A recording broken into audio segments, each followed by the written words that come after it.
I got a wonderful guest joining us today. I am joined by Eliza from Pennsylvania. And some of you may know her as well because she is also part of our chat communities on YouTube and Discord, and she goes by the name of Celtic Thorn Rose. Well, she's joining us today to talk about her incredible experiences with some incredible spiritual events in her youth, as well as so much more. I'm sitting there and I can see the top of the water, I can see the sun, and I'm getting really panicky and upset, and I can't breathe, and it's starting to hurt, and I hear this beautiful lady's voice come through my head, and it's like you could hear it in my head and like outside of my head, like through the water, and I heard, "Eliza, you have to breathe."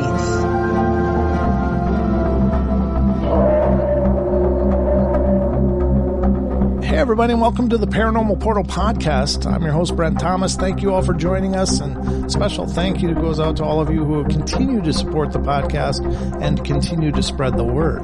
Always remember, if any of you out there have experiences of your own that you'd like to share, feel free to email me at paranormalportalradio@gmail.com. Again, paranormalportalradio@gmail.com, and you too could be a guest on the show.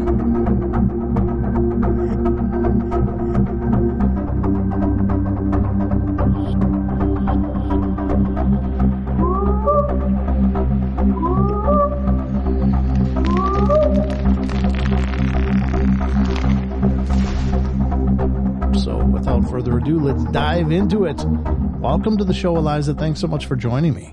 Hi, Brent. Thank you so much for having me. I'm really excited to be here today. Oh, me too. It's always wonderful. I as I was telling you before we recorded, it's like I really love this part of doing these shows because I learn so much through the eyes of the other experiencers. And so it's always a great honor for me to have people wanting or willing to be, part of the shows. So, thanks again. And, I guess as you're thinking back, where did this journey kind of begin? Was there a pivotal moment where everything just kind of kicked in, or has this just been a part of your life?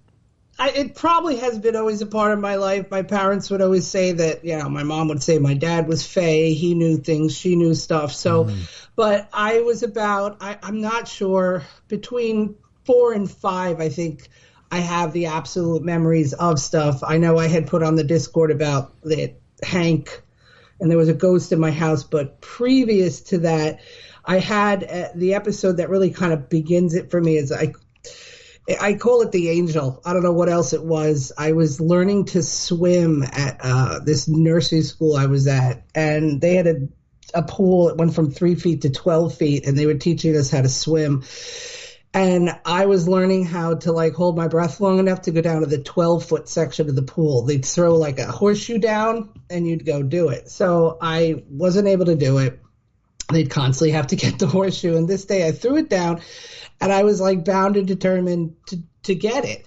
So I did it. I went down, I got all the way to the bottom, and I grabbed the horseshoe, but it was still a little too much exertion from my little body, and all my air just went out of me. And the energy in my body I felt weak, and I was I barely could push off the bottom, and I'm sort of just floating slowly up, and I'm starting to get upset and scared because I'm I can't make it to the top. And they kind of let the kids do whatever they wanted. They were watching to a point, but I don't know if anyone saw me do this particular dive, and there were other kids around. There were 4 or 5 adults, but there was a good 10, 15 kids. So I'm sitting there and I could see the top of the water, I could see the sun, and I'm getting really panicky and upset, and I can't breathe, and it's starting to hurt, and I hear this beautiful lady's voice come through my head, and it's like you could hear it in my head and outside of my head, through the water, and I heard, "Eliza, you have to breathe." And this has totally been me my whole life. I question it, and I'm but I can't, I'm underwater. This is what I'm thinking in my head, totally who I still am. And the voice said, "Eliza, breathe." And I'm still going, I can't, I'm underwater. And then it got mad and stern, and it said, "Eliza, you will open your mouth and you will breathe." Wow. And at that point I was you can't say no to the angel. I'm 4 or 5, this right. Is there's an adult voice in my head. And I'm not kidding. I opened my mouth up, not a drop of water came in, and I took this huge gulping breath of air.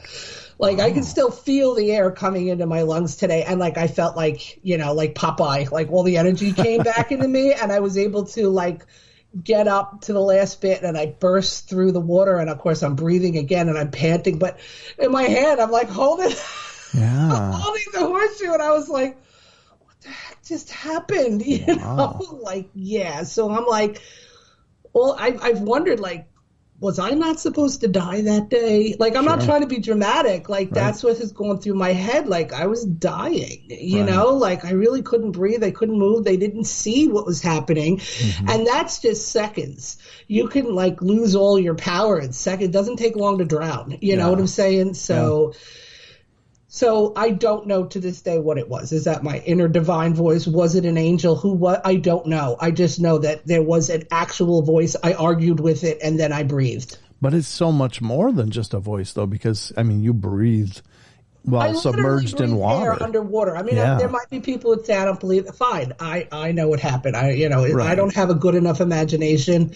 Otherwise, I'd be writing books to come up with this stuff. You know, and it was weird because I'm underwater. How do you breathe? You know, you don't. But something allowed me to breathe, you know, so. That's a miracle. I mean, you know, the voice in and of itself is very powerful, but when you were able to do something that would be otherwise impossible, that's a divine intervention, I guess is the best way to put it, right?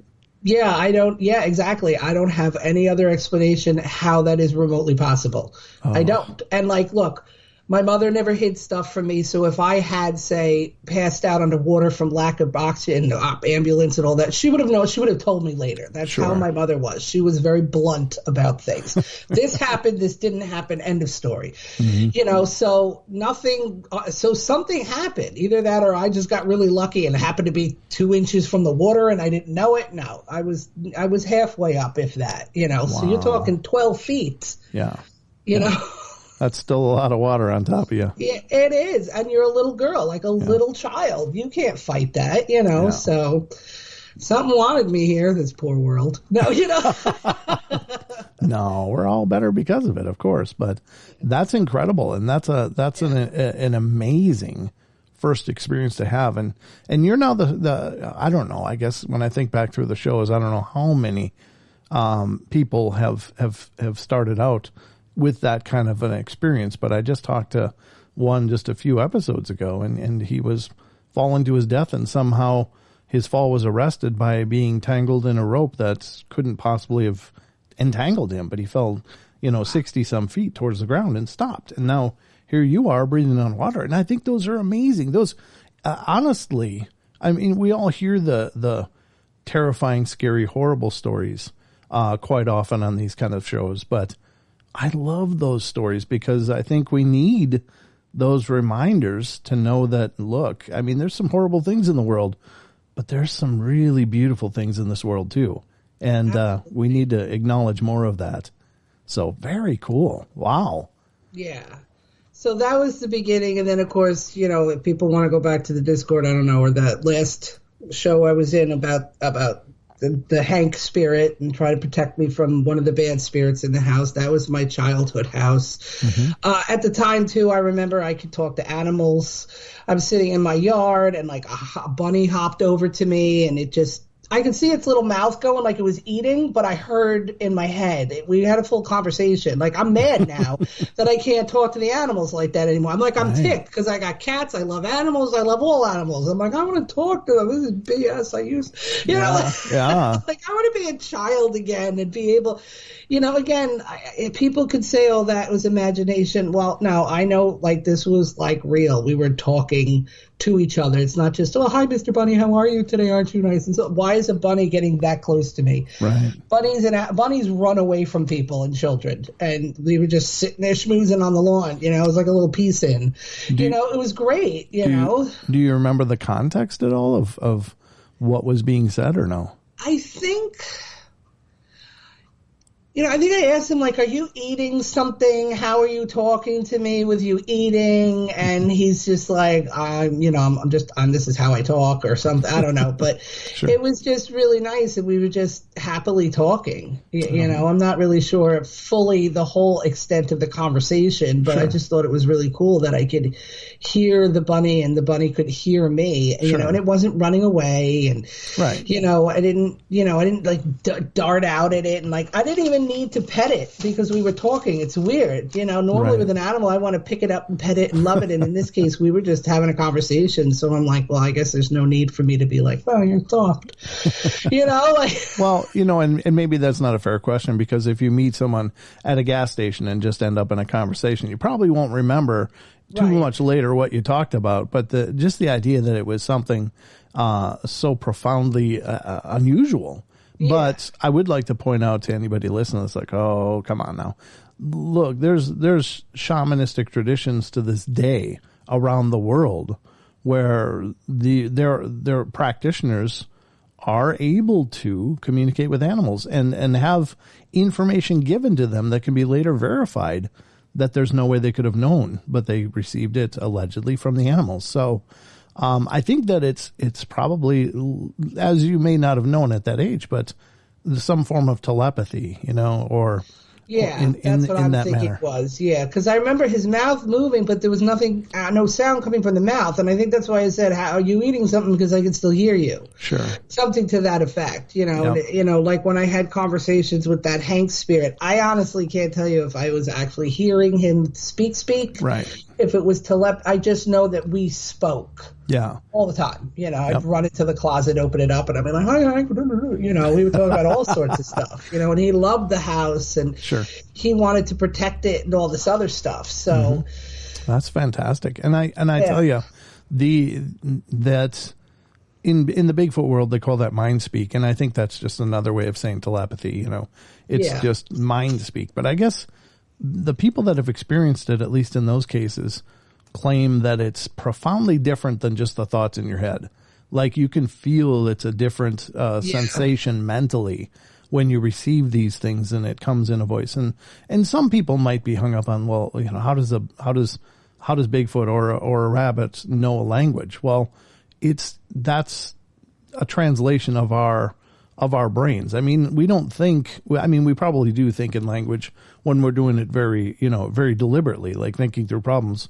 We have a mental dialogue. A lot of people do, but, thoughts are not based around language. They are based around thoughts or ideas. Yeah. And so I think our brains are, just translating those things and creating words. So think about it like I know it's a fake show, but like Star Trek, they're universal translator. Right. You don't know if they're talking to beings that are making hissy noises or squelchy noise, whatever it is. Yeah. And it translates to, well, conveniently English. But, the point is, though, I think our brains would translate it to what we would understand as meaningful language. So whatever I'm saying to the bunny, who knows how the bunny heard it. Right. We don't know how animals actually communicate. I mean, they say the cat noises they make, they don't meow at each other normally, unless they're like, get off me and screaming at each other and fighting. They don't, I don't know how they actually communicate, but with us, they've learned to make these noises to get our attention, Yeah, exactly. Yeah. And I think those are great points. Again, I will just defer also to anybody out there listening that may not be able to wrap their head around that. I mean, if you even watch like Caesar, the dog whisperer guy, he talks about the animals know how you're feeling and they will mirror that. So at the very least, it shows an incredible amount of empathy between an animal and its owner, or, however you want to phrase that. So I don't think I don't think it's impossible. I think there's probably things that we can do or have the ability to do that we've long since forgotten. Maybe, that's why there are these other traditions that reteach people how to do that. But I do think it takes quite a bit. But as a young child, you were just wide open, Yeah, when we come into this plane from, if there are other planes, we're still very open and new here. Yeah. We haven't been taught But that's not right. That's not real. Let's all be scientific about this and left-brained and all this other stuff. So it's not real. Well, why isn't it real? Right. Why can't it? Why? Well, I understand science may not be able to verify this, but there's a lot of people who have had this, and this is well before, internet and being able to communicate across the planet and all this. Random people in random spots would have all had these kind of things. So it's like, well, we've got this stuff. What exactly is it? And I find it funny how science originally was created. They wanted to find God.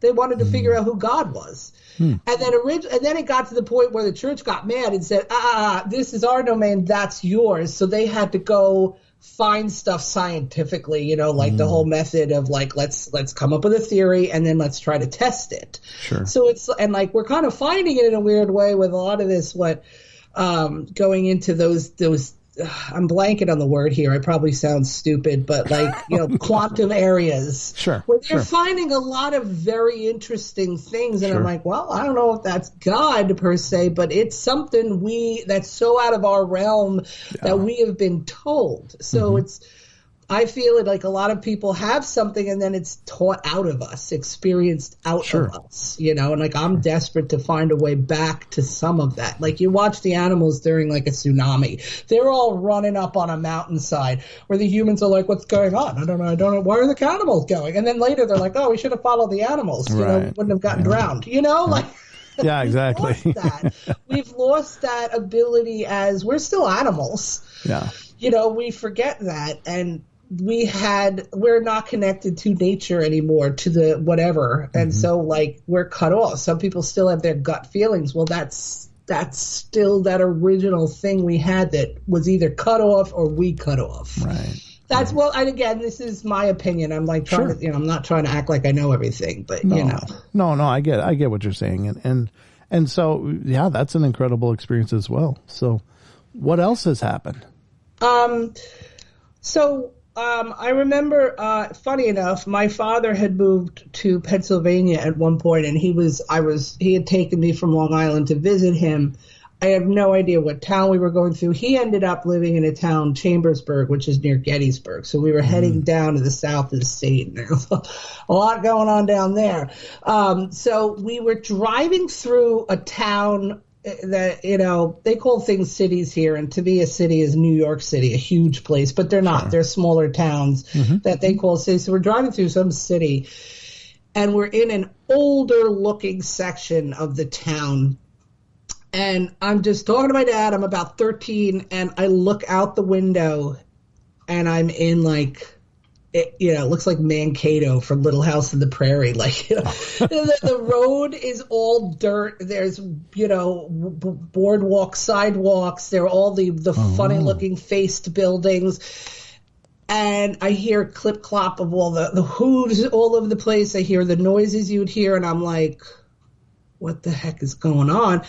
And a woman walks out of the storefront, whatever store it was.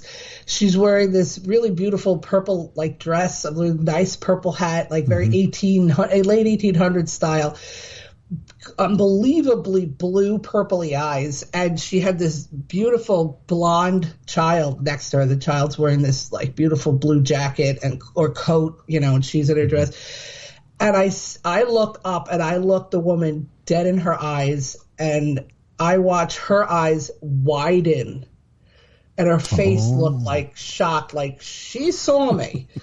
And I saw her clench harder on the child's hand, she was trying to protect. And I'm so shocked that I see her mouth drops open, and I'm like, and I turn to my dad. I'm like, oh my God, Dad, do you see this? And I turn, gone. Wow. Just gone.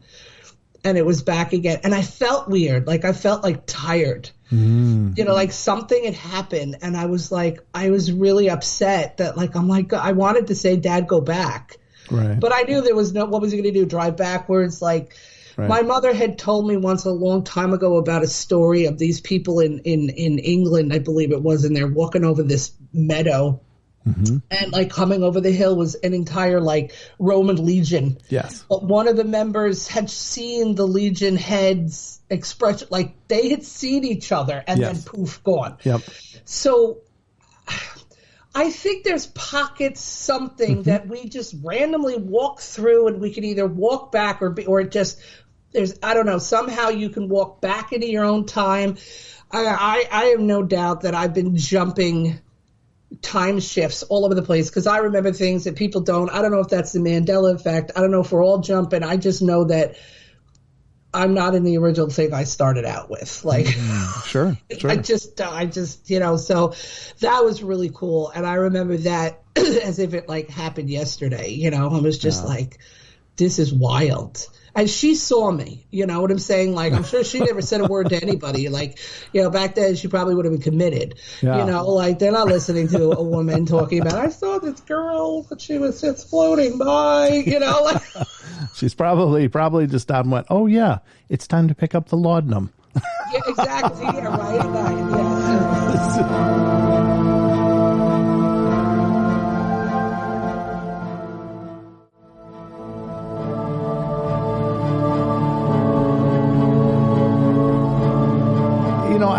I love those stories because I do think that there's something incredible, and I do believe that these experiences are incredibly legitimate.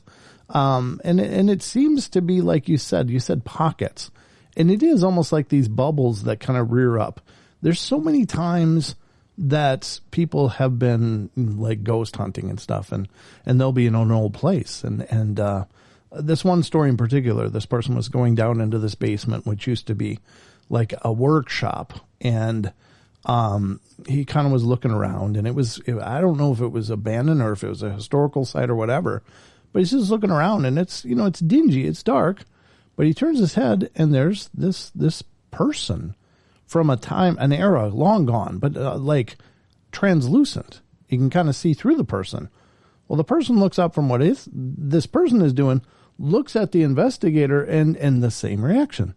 Huge eyes like, oh my God. And the guy's like, oh my God. So they like had this moment of a connection, and then suddenly it was just boom, gone. And he was standing there alone again. But the investigator's opinion was, I think I was the ghost for the ghost that I saw. Like this person was still in their time during the course of their life, but somehow something happened, with the time-space continuum or whatever, and created this connection where they were able to experience each other. And that's very much what you're explaining right now. And I think those are incredible, but I do think it's very legitimate. I don't know if it's something happened physically or if it's something to do with our consciousness getting pulled into a different awareness or what, but it's an incredibly profound event. Yeah.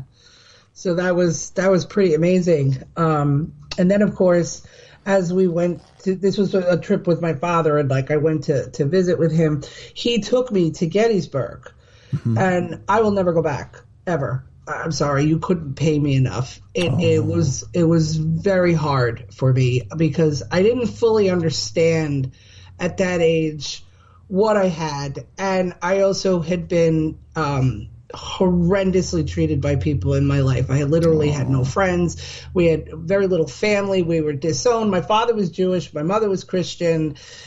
It was like, you'd think my parents were just awful murderers. They should never have been together. I have two disabled brothers, and people would talk garbage about that. Like, well, you guys intermingled religiously, so God punished you kind of thing. So I was very much alone as a child. So I didn't know what this was and how to express it to anybody. As I got a little older, I could talk to my mother. She understood a lot of this stuff. I began to understand better by able to speak to her. So we went there, and my father took me out to one of the fields. I don't know. And, at the time, I was very interested in the Civil War, and I knew a lot of deaths had happened, but I didn't know that there was a lot of spiritual activity and all that. That I learned about all that later.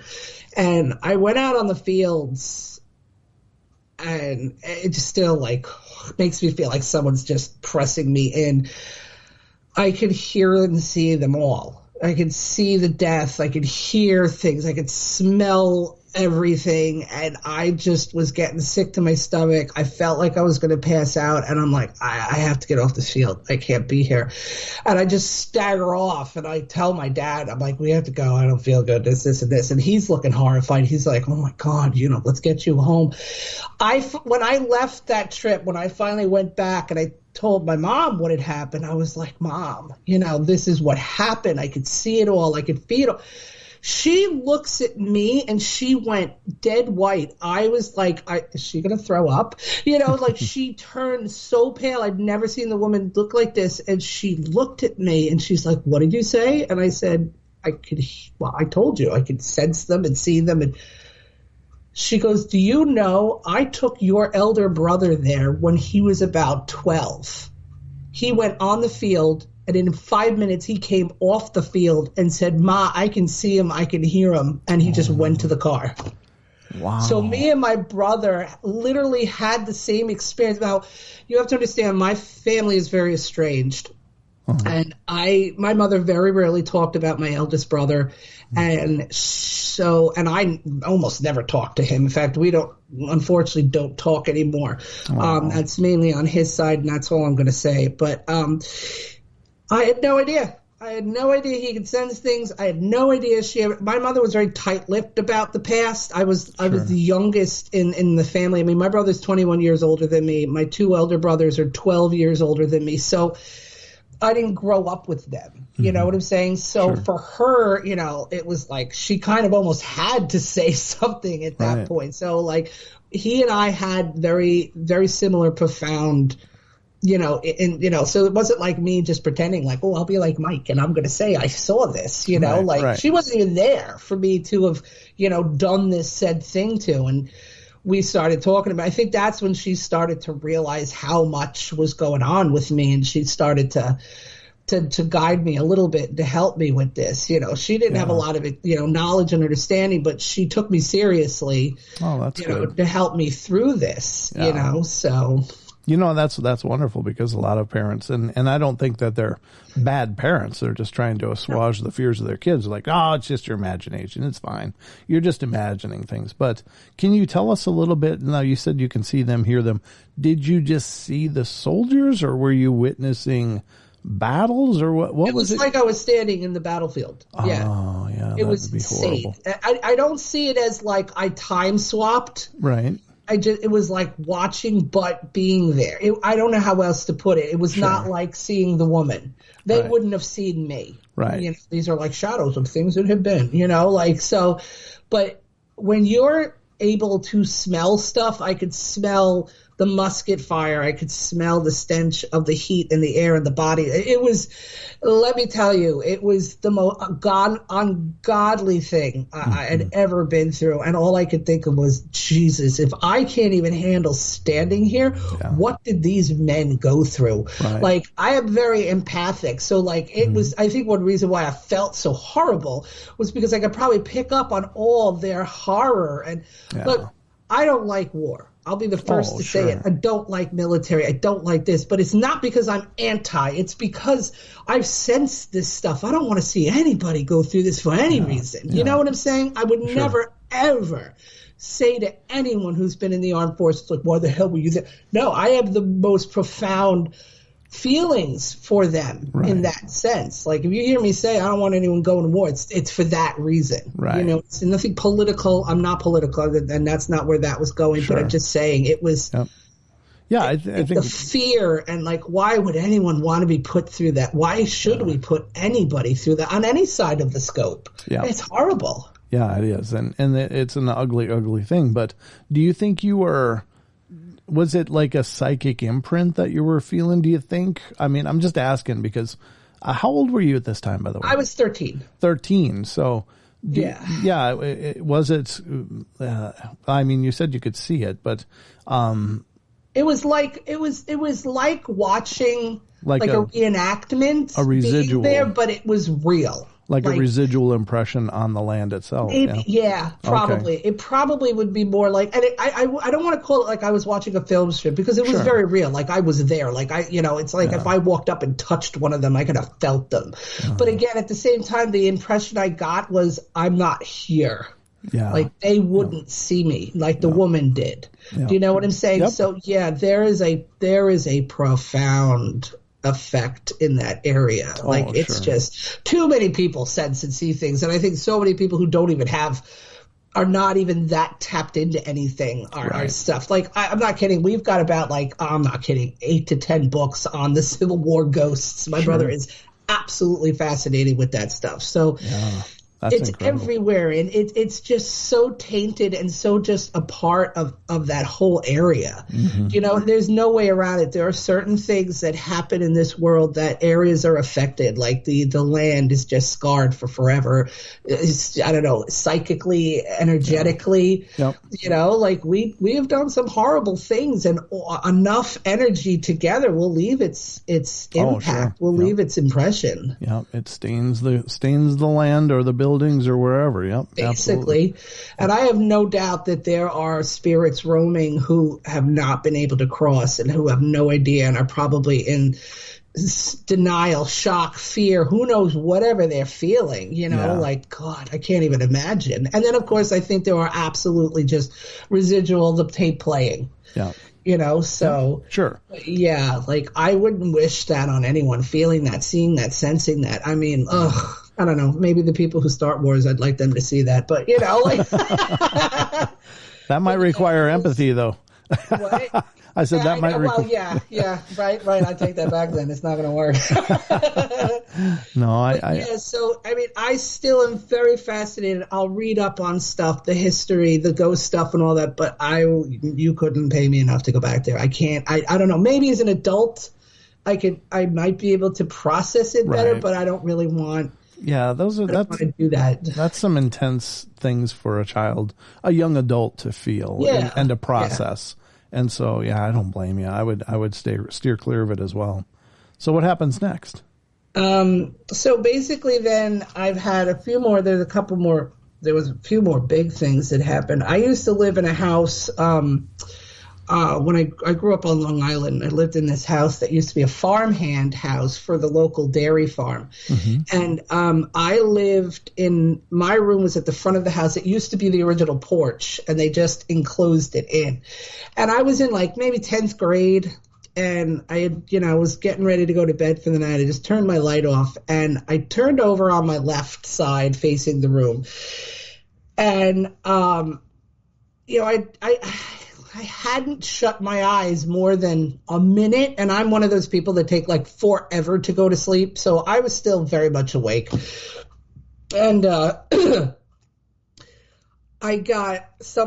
felt like someone just grabbed my arm. It didn't hurt. It was almost like what is that? Like a quick grab. Now, mind you, I thought there was a person in my room. I'm thinking, who the hell is in my room and why are they grabbing me? I wig out, I flare, I flail my arms out, thinking I'm going to whack this intruder. I'm trying to turn my light on. I knock it off on the floor. I have to pick it. The whole house must have been awoken by me, throwing my room around. I wake up. There is nothing there. Mm. Nothing. Mm-hmm. I'm except the tail of the cat whipping out of the room. I scared the hell out of the cat, okay, what happened here? Somebody actually touched me. Right. So I was all right. So honestly, it took 15 years for me to sleep on that side of my body again. Oh. I always, after that, slept on my right hand side, whatever. Sure. But, so that was 10th grade. So we're talking early 90s. Fast forward, I'm 19 or 20. I had made friends with someone I was working with at a store. And I didn't know at the time he had some abilities. And, we were a very open house. Mm-hmm. Anybody who came over, there was no knocking on the door. You would just come in. I mean, I used to have a friend who would come in, raid the fridge, give my mom a kiss, and then come see me. He's here.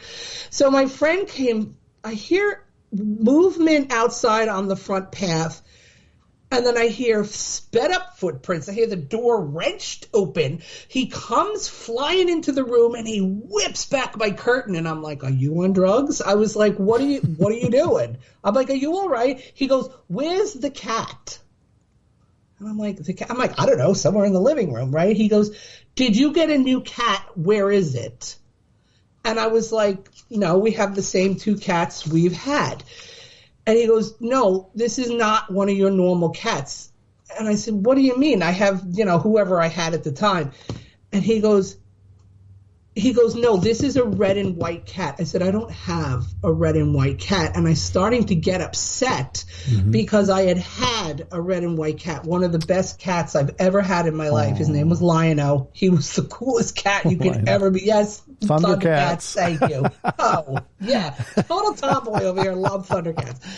And he had passed away. It was very tragic, and it still upset me. And I hardly spoke about him to new people. I never had any pictures out of him because it hurt too much. Sure.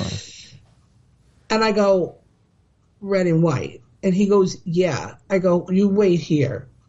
And I had to go into the living room and I had to go root through a whole box of pictures. So, and my mom's like, what are you doing? I'm like, I'm finding a picture for him. So she's like, okay. So I come back out and I show him Lionel and I go, is this? He goes, yeah, that's it. Where is he? I said, he died like a year and a half ago.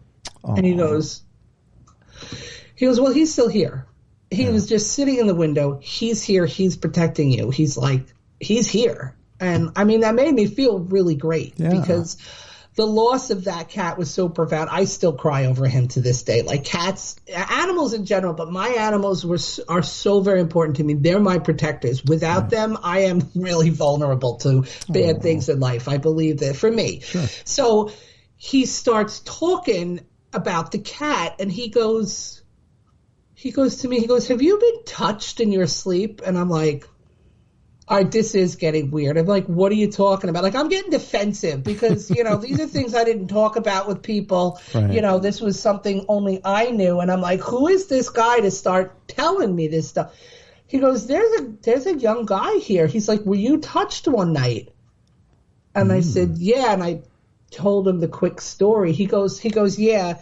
There's an old farmhand that used to work here. He's like, I don't know if he died here or if he died later and came back, but he's still here protecting this house. And he'll sit on the porch in his time, and you like materialized in front of him one day. So can you imagine a young man sitting on a porch and then a young girl just materializes in a sleeping position on the porch? And you go like, what is that? And like, see if it's real. Yeah. That's exactly what he did. And he apparently protected the house from another entity. And Lionel would hang out with him. They'd just hang out on the porch and they'd chill out together. And then I did have another experience with this young man spirit.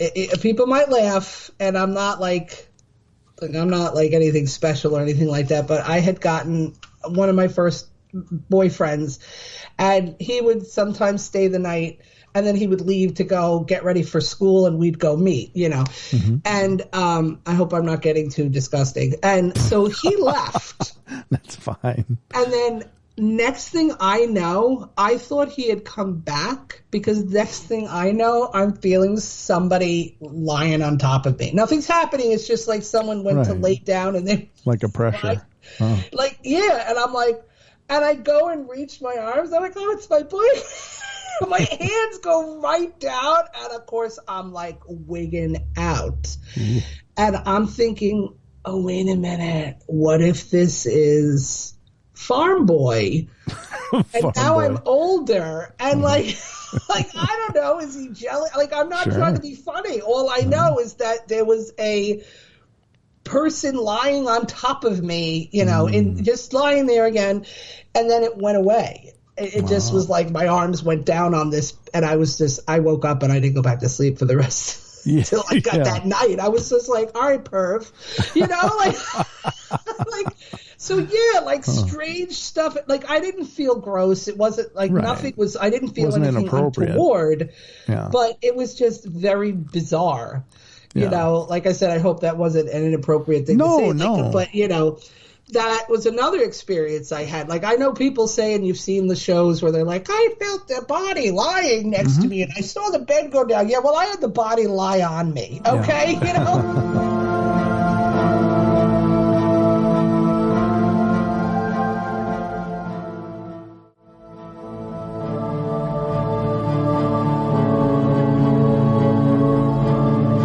No, I can't tell you how many times I've talked to people that have felt that very thing, somebody crawling into bed with them. Yeah. And it's very, I mean, that's like the line in the sand. It's like, wait a minute. Okay. This is not for the shows, but just for the implication of that, because that definitely shows. I wouldn't like call it a residual. You know, there wasn't like he laid down on the bed like this and I happened to be there. And, you know, like this was, he legit was crawling into bed. Like, dude, I got a boyfriend. Yeah, you know? Like, right. Yeah, I'm already spoken for. What is it? We're into realms. I don't think this is going to work. You know? Yeah, exactly. I mean, no, it's not you, it's me. But I think it's ghosts. Am I in trouble for that? You know, like. Yeah, does that count? No, I'm sorry. Does that count?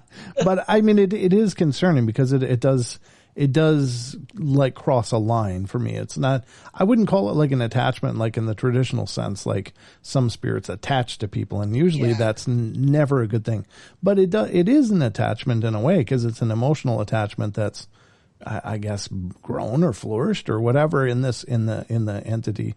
And that's where it gets a little bizarre. And I mean, that makes me wonder, was he able to maybe see me more often because the way my friend said, like, he's on the porch with Lionel and he saw you, like, was he keeping an eye on me? And then I grew up a bit, and like, you know, now he thinks I'm like, I don't know. And like, look, it's not like I'm I mean, but it was legit like another human had laid down on top of me. Wow. So it wasn't like and again, I was very much awake because my boyfriend had only left like 15 minutes early. It's like 6 o'clock in the morning, you know, it's light out. It wasn't like I fell back asleep. Right. And this happens, and I thought it was him again. I'm like, oh, my man, he came back, you know. I couldn't leave. Like, and then when I put my arms around and it went down to my body, it went away. So, but I was, and nothing ever like that happened again. Like, I think that was like the last time I had any kind of interaction with him, if you will. I don't know, maybe he felt he crossed the line. I have no idea, you know. And I was like, I wasn't mad, but I was just like, oh, that was weird. I wasn't even like grossed out,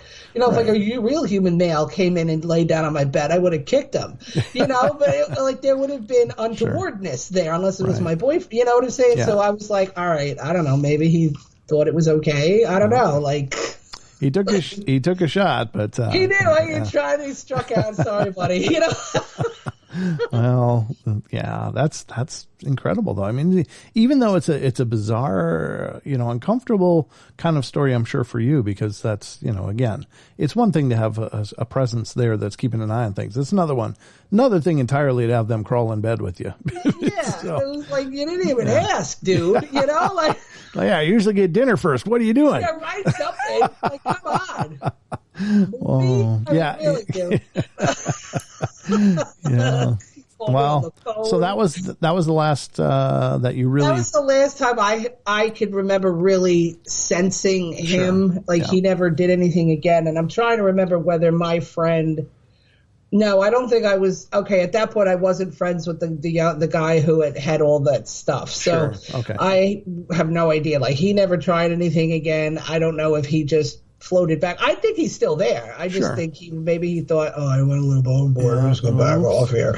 You know, he's in the closet. He's in the closet, slapping his forehead, like, "Go! What was I thinking?" Dumbass. You know, it's okay. So, well, that was that. You know, I mean, in a way, it's like, wow, I'm pretty enough for the spirit world. You know, like. So so you know, you can imagine it, like, how that would feel as a young person, you know, like, oh dear. But yeah, so that was very interesting to have that happen, and So I had that experience. I did see my cat, that cat Lionel again. I did see him when I was at college, and this was my college years. I was having a very tough time, and I was, very upset about something, and I was by myself at school, and like out of nowhere, like out of the corner of my eye, I see a cat jump on this table I'm sitting at, and I feel it like rub against me. Aww. And like it was more shadowy, but I did get a glimpse of some colors, and I realized that like Lionel had been there.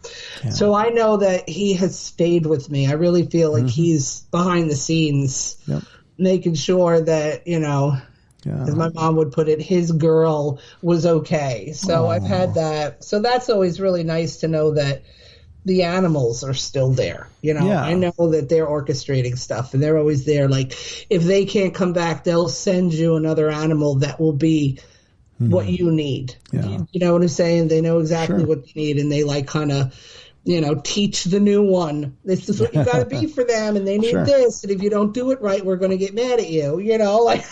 Well, I think there's some merit to that, because we, many people believe, look, we have spirit guides. We have, which are apparently these is more evolved intelligences that kind of look out for us and help to guide us. But there's many cultures around the world that talk about animal spirits, and I think that our pets that we love and are part of our lives become animal spirits that are attached to us when they pass. My mom had a Maltese named Tucker, and she and this dog were really inseparable. And every night he would jump up in the bed and walk around in circles like he was going to poop, but then he'd just find the right spot and plop down. And Mom says that still to this day, she'll feel from time to time that sensation of him jumping up on the bed, doing the circles, finding the spot, and just plopping down. And it's like, yeah, he's still there. I'm sure he's still there. So that's really amazing. Absolutely. He is always there. I have felt like you can always tell which cat is jumping up on a bed. And I got 2 new ones now. I had 3 that lasted 15, 16, and 17 respectively, and we lost them all in a span of 2 years. Aww. But we had them so long, so we've got new ones. But I know how these new ones feel when they're jumping up on the bed, and every once in a while I'm like, yeah, this is either Wobie or Runner. Like I'll know the difference. I know who's jumping up. My ex and I had one cat in kind once, and when we broke up, he took the cat, and there was, I would never have denied him this animal because he and the animal were bonded. I'm not that jerk of a person. No matter what we went through, that cat belonged to him. But the cat loved me too. I was its mama too. When he passed away, he lived to 19. He lived to a great age. We were both very devastated by his passing. It's a long time. And I was just sitting there after I had been told that he had passed away, and I feel a cat jumping up on my back, on my bed behind me, nuzzling up. And I go to turn because I think it's one of my boys, and my cat, and there's no cat there. So I knew it was Pulaski's way of saying, "Hey, Mama, I'm going to say goodbye. I loved you." Oh, that's sweet. Yeah. So that was a nice experience to know that he came to make sure to let me know, like, I had to go. I'm sorry, but I love you, and I wanted to see you one more time. I knew I visited him. Like, my ex and I are still close, which is really bizarre. Yeah, that's good. So we've visited each other, and I went to visit him about a year or so before he passed, and I knew this would be the last time I'd ever see him. And he was very lovey-dovey. But I mean, like, he had gone deaf at the end and all this other stuff. So you had to be really careful around him so you didn't scare him and stuff. But he was still, him. Yeah. And it was really cute. And like, I apparently left a piece of clothing there. I don't know what it was, like a sock or something. And he would pick up he found it, and he kept carrying it all over the house. That's sweet. He was like, I'm a piece of mama, Yeah. So I've had some good, like with the good and the bad, like, so that was a nice experience, even though it was the last experience when he came to say goodbye, Yeah. I'm sure he still probably stops in and checks on you. Oh, absolutely. I know they all do, and they can't not, you know what I'm saying? And I see the kittens well, I call them kittens. They're a little over a year now, but I see the kittens look up and they give kissy eyes, and I see them doing the head, like, they're interacting with somebody on their level. Yep. I don't think it's a human getting down. I think some of the other ones are coming back, checking on them, like, you being a good boy. Yeah, I do good. We take care of mom. We don't take care of dad. Like, they're good. Yeah. Oh, that's sweet. Yeah. Well, that's wonderful. Yeah, so like I said, I've had numerous experiences with humans and with animals and stuff. But, I did have, like, we're talking about the good and the bad. I had a really, really profoundly, I would actually call it evil that I dealt with when I was about 21. I went to visit my eldest brother the one time we ever had any kind of interaction. Now, he lives out in Wyoming. And he took me to some of these historical boom towns. I don't know if you'd call them abandoned towns, ghost towns. Now, he didn't tell me anything about them, like, oh, these are haunted places. He just said, well, you're interested in history. Let's go. Mm-hmm. So we went to some places. Now, I really couldn't remember the names of the town. I have looked some of them up. It's a good possibility. I went to a place called South Pass City and Miner's Delight. Both these places, when I looked them up again, had bits and pieces of them that I remember. Like the Miner's Delight had these little cottages. They were very small, that they had stuff still left in them. I thought I was remembering one place, but I think I was remembering two places, and they're very close to each other. Mm-hmm. And the first place, the Miner's Delight, which is basically these little mining cabins, didn't feel right to me. I really was expecting the miners to literally just come walk around the corner and go into their cabins, but nothing really bad happened there until we went to the other place, which I think is South Pass City. And it's just literally like, it's just in the middle of nowhere, this little main street of like just a few buildings are there, what, 8 or 10 buildings. You have the inn and the store and all this stuff. And I remembered very specifically like the inside of like the general store. And I remember just feeling gross in there. And I've seen now a picture. I went recently and I found pictures. I'm like, oh, that's it. That's the store I went into. But this whole place was just wrong from the very beginning. I felt like middle of the daytime, sunshiny, people are around. I felt like singled out. I felt like I was alone. I felt this was horrifying to me. And I had like no preconceived notions of the place. So there shouldn't have been anything like, oh, we're going to a haunted place, no. Right. So we went into the hotel, I guess, if you will, at the time. Like when you walk in, there's like a little offshoot inn. You could get like wine and beer there. And then you went upstairs. And upstairs, there's to the left, there was one room, and then there was a long hall, and there were 2 big rooms there. And like literally the only thing in the rooms was an old style big bed, because you all slept in the same bed back in the day, and you all shared bed bugs. Very nice and pleased. There was no boys in this room, girls there. You had your own rooms. It was not nice. Sure. But there are no mattresses in the bed. You just saw the bottoms, how like the old, whatever the mattress they used was placed in. That was all that was in the rooms, and there were no other ways to get out. As I'm walking in, I get this feeling. I look up and I see someone looking down and then rearing back. Oh. But it was more shadowy than it was. So I'm like, oh, okay. So I go up, because I'm just stupid. And like nothing bad there happened at that point. But I went up, and of course he went to the right. I looked to the left immediately just to look in, but I could see down the hall. And it's a very small hall. If there was anyone there and he tried to get past, I would have felt him, seen him. He would have knocked me over. I went down to the first room, looked in, nothing. Went back to the second room. There was nowhere for anyone to hide. There were no closets. He couldn't have gotten it. And I was like, okay, so we got so that was, confirmation. There's something here. Right. So like I went and I turned, and I think that was where I made my mistake. I turned my back on this thing and I went downstairs, and I think something tried to, I guess, attach. Mm-hmm. I hear people talking about this all the time, and you're supposed to say things like, nothing's to come home with me. And I didn't know any of that then. I didn't really feel anything or know, but I think at the end something tried to keep me there.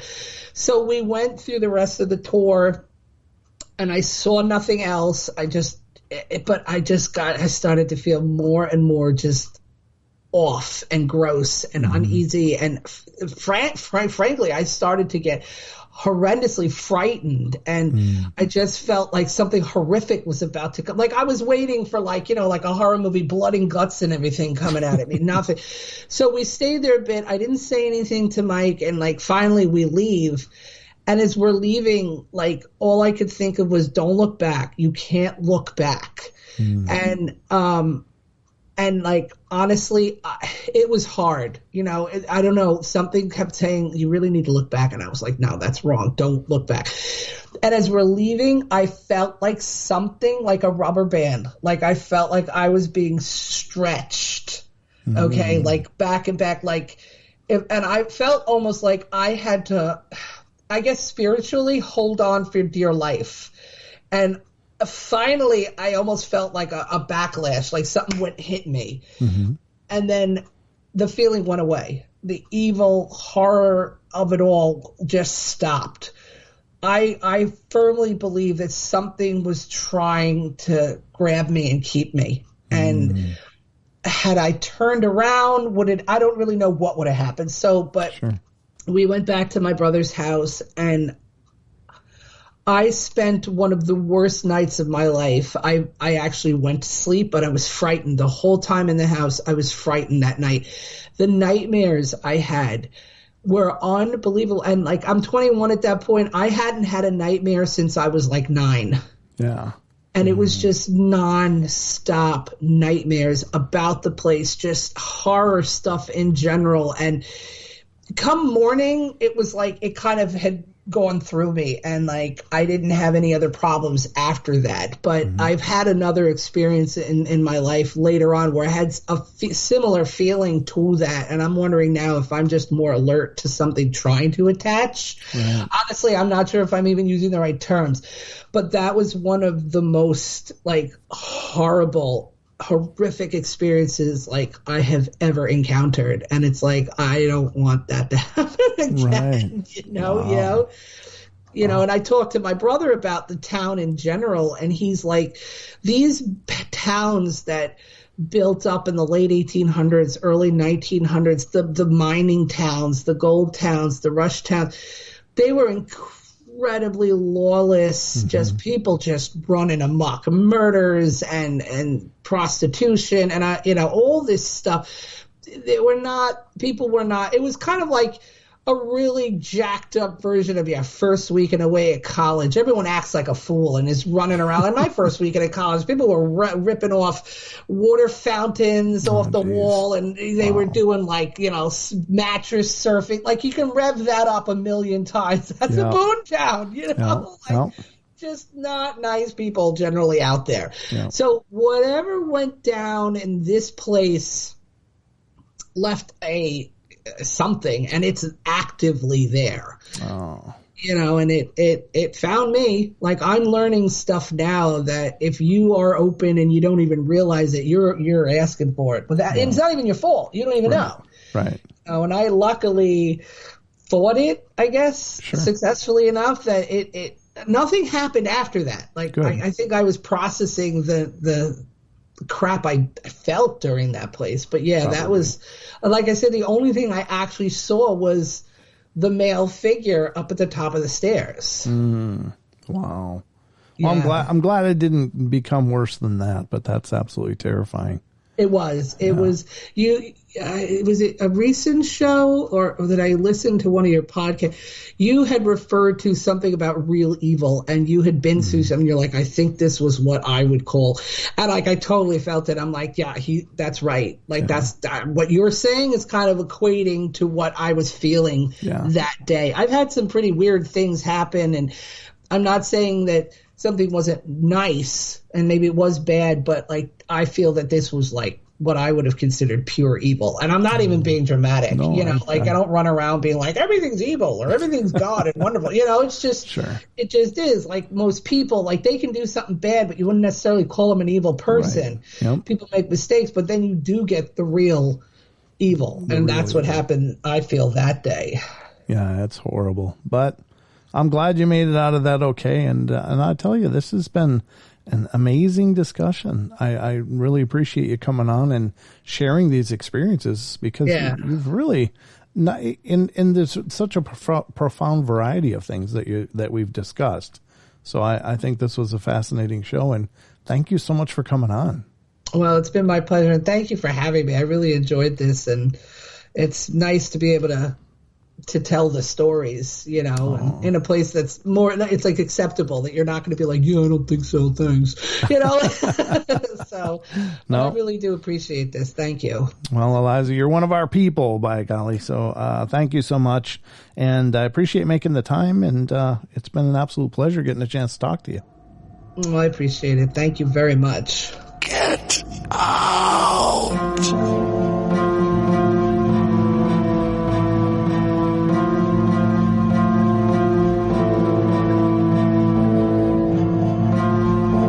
All right, guys, thank you so much for joining us here on tonight's show. I hope you guys enjoyed it. Please feel free to follow us on Facebook, facebook.com/Paranormal Portal Radio, as well as finding us on Twitter. We're on Twitter at Paranormal Portal, PORTL.